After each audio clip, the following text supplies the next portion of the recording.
sebelum Haaland, sebelum Lewandowski, ada satu predator yang bikin Eropa takut. Seorang pria yang dikenal sebagai El Tiger, sang raja Liga Europa Kadameo Focau Gaxia. Di dunia sepak bola, ada nama-nama yang bersinar terang, kemudian meredup, lalu bangkit kembali dengan kekuatan yang lebih dahsyat. Lahir di kota pesisir Karibia, di antara panas matahari Santa Marta, pada 10 Februari tahun 1986.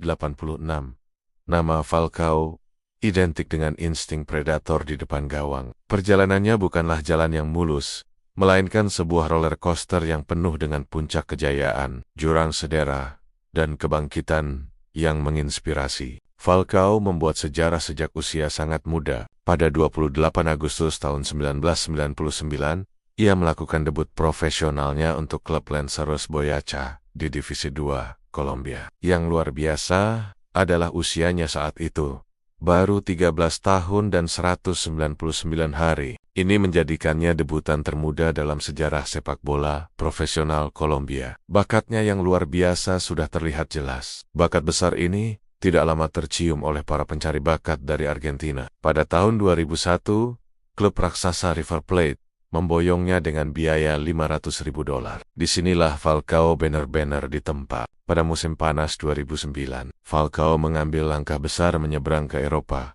Ia bergabung dengan raksasa Portugal, FC Porto, dengan biaya transfer sekitar 3,9 juta euro. Porto saat itu baru saja menjual striker andalan mereka Lisandro Lopez, dan Falcao datang untuk mengisi kekosongan tersebut. Dan, betapa ia mengisi kekosongan itu dengan luar biasa. Di Porto, Falcao berubah menjadi mesin gol yang tak terhentikan. Musim 2010-2011 menjadi puncak kejayaannya di Portugal. Ia memimpin Porto meraih treble winner yang bersejarah, memenangkan Liga Portugal, Piala Portugal, dan yang paling fenomenal, Liga Europa UEFA. Di kompetisi Eropa itu, Falcao mencetak rekor yang masih bertahan hingga hari ini, yaitu 17 gol dalam satu musim turnamen Eropa.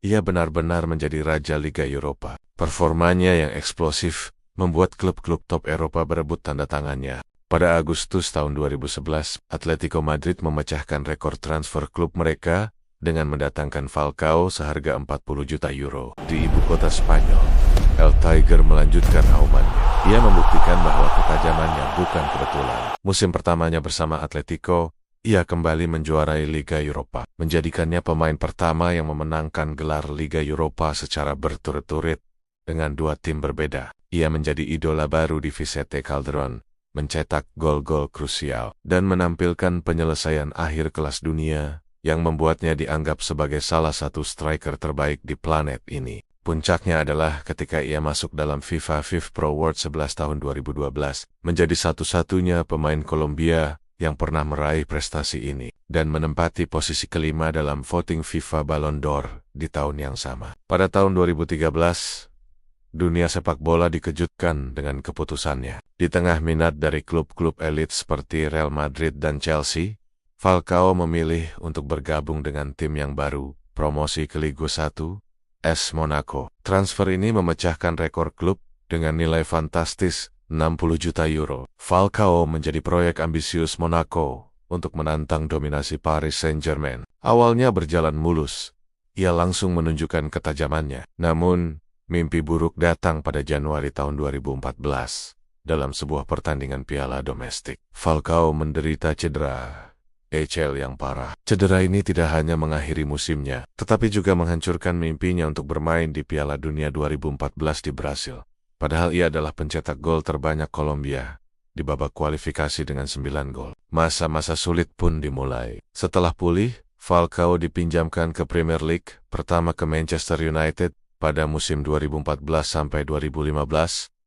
Dengan harapan besar di pundaknya, Falcao berjuang untuk menemukan kembali performa terbaiknya. Namun, kecepatan dan fisik Liga Inggris, ditambah sisa trauma cedera, membuatnya kesulitan. Ia hanya mencetak 4 gol dalam 29 penampilan. Opsi pembelian permanen pun tidak diambil oleh United. Musim berikutnya, ia kembali dipinjamkan, kali ini ke Chelsea.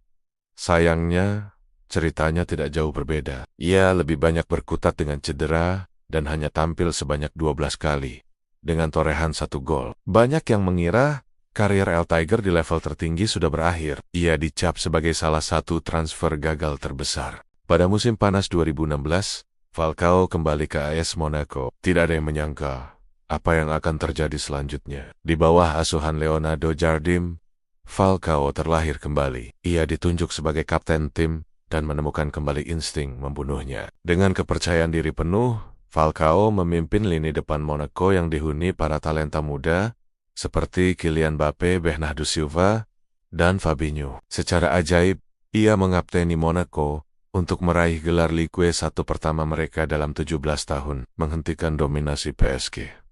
Tidak hanya itu, ia juga membawa timnya melaju hingga semifinal Liga Champions UEFA.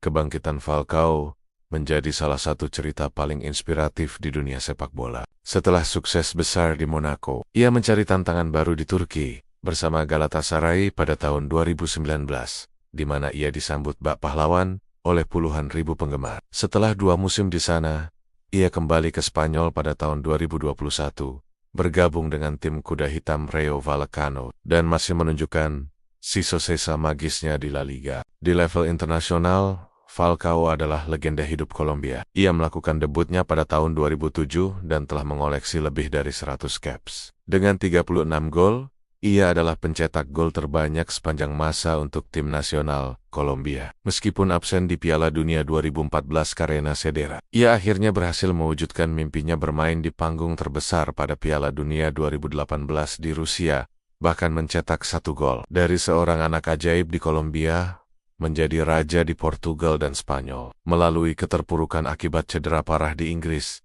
hingga bangkit kembali sebagai juara di Prancis. El Tiger mungkin pernah terluka, tetapi aumannya tidak pernah benar-benar padam. Ia adalah bukti bahwa dengan kerja keras dan mental baja, tidak ada kata terlambat untuk bangkit dan membuktikan kualitas diri. Kalau kamu masih percaya kerja keras bisa kalahin bakat, kamu ada di channel yang benar. Subscribe.